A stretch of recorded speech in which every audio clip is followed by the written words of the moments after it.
Have you ever been either in a tense situation or a sudden situation where you've uttered a quick prayer under your breath that goes something like this? God, give me the words to speak. Well, in a given moment, how do we know when the person in front of us needs encouragement or when they need to be corrected or when they need to be warned or when we just need to be patient? Our passage today in 1 Thessalonians 5 consists of a goldmine of wisdom to equip us with the right words in the right situation with the right heart posture. It's just one verse, but powerful. 1 Thessalonians 5, verse 14. And we urge you, brothers and sisters, warn those who are idle and disruptive, encourage the disheartened, help the weak, be patient with everyone. So these are three varying responses that Paul lays out in this passage with a specific heart posture of patience no matter the situation. So his first command is to warn the idle and disruptive, so kind of a little more challenging. But his second command is to encourage the disheartened. His third command is to help the weak. And each of those situations is to be with patience. Now, if you are like most people, you likely have a natural go-to when having difficult conversations or a difficult situation.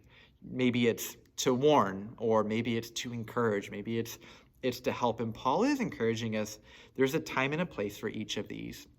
So one of the first biblical mindsets that we are to have in approaching a situation that will require some level of discernment is to ask yourself, am I doing this for the benefit of the person in front of me, or is it for my benefit?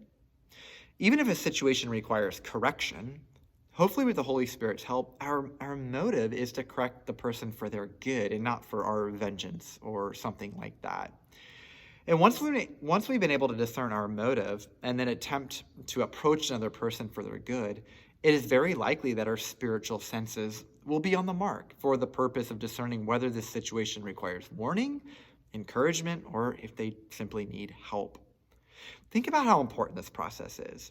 Like, the last thing we want to do is kind of mix up the order of what Paul says here. We don't want to warn or be sharp with the disheartened, but we don't want to encourage the disruptive. There's a time when someone is beat down, and a word of encouragement is like a glass of cold water on a hot day. Yet, if someone is perpetually making poor decisions and being disruptive, we don't want to encourage them, when in actuality, the loving thing to do is to warn them. So who is someone in your life that you've considered having a tough conversation with? Do they fit more in the category of needing to be encouraged because they are disheartened? Do they need to be warned because they've had harmful patterns of behavior? Or do they need help because they're weak in the present moment? I encourage you to utilize Paul's wisdom in this one verse to guide your decision-making process.